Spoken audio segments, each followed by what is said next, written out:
Matthieu 8, 28. Lorsqu'il fut sur l'autre bord, dans le pays des Gadaréniens, 2 démoniaques sortant des sépulcres vinrent au-devant de lui. Ils étaient si furieux que personne n'osait passer par là. Alors Jésus est allé directement où ces démons habitaient. On n'a jamais vu Jésus avoir peur de quelque chose de toute sa vie, si ce n'est la terrifiante mort de la croix.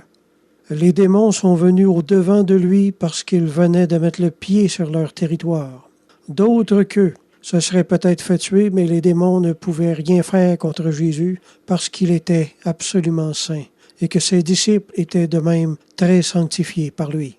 Les démons savent immédiatement à qui ils ont affaire. Du premier coup d'œil, ils savent tout à propos de notre état spirituel réel. Faites-vous-en pas. On ne joue pas à l'église avec les démons.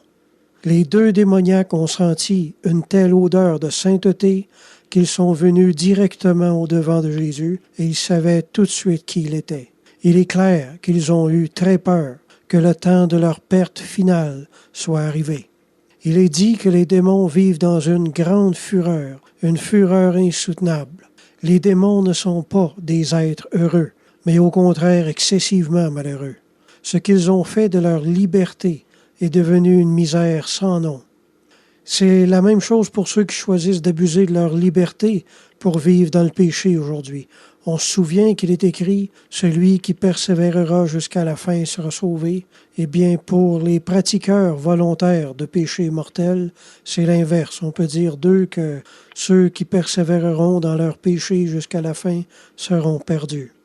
Qu'ils portent le nom de chrétien ou non, ça n'a aucune espèce de différence. Une fureur est un état d'esprit semblable attend tous ceux qui auront aimé et pratiqué leur péché jusqu'à la fin. C'est ça qui leur attend. C'est là qu'il y aura des pleurs et des grincements de dents, dit l'Écriture. C'est-à-dire qu'ils vont vivre dans le même état d'esprit que les démons dont on parle ici. Une grande fureur va les animer.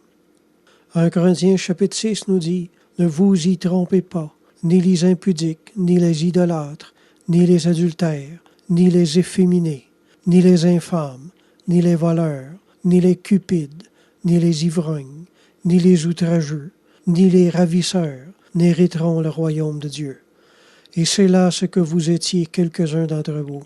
Mais vous avez été lavés, mais vous avez été sanctifiés, mais vous avez été justifiés au nom du Seigneur Jésus-Christ et par l'Esprit de notre Dieu. Tout m'est permis, mais tout n'est pas utile. Tout m'est permis, mais je ne me laisserai asservir par quoi que ce soit. » Une autre traduction rendue, « Mais toutes choses ne sont pas bonnes pour moi. » Le Vines Dictionary nous dit que le mot « utile » vient du mot grec « sumphero », qui signifie « convenable, avantageux, profitable ».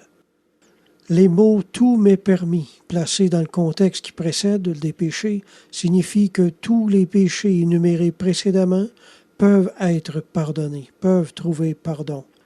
Se laisser asservir signifie être vaincu, c'est-à-dire s'abandonner à notre péché, ne plus y opposer de lutte et le pratiquer de façon habituelle. Arrivé à ce point, l'âme est bel et bien morte et perdue. Mais heureusement, tout ne doit pas nécessairement en arriver là ou finir comme ça. Selon qu'il est écrit, nous faisons donc les fonctions d'ambassadeurs pour Christ, comme si Dieu exhortait par nous, nous vous en supplions, au nom de Christ, soyez réconciliés avec Dieu. Amen.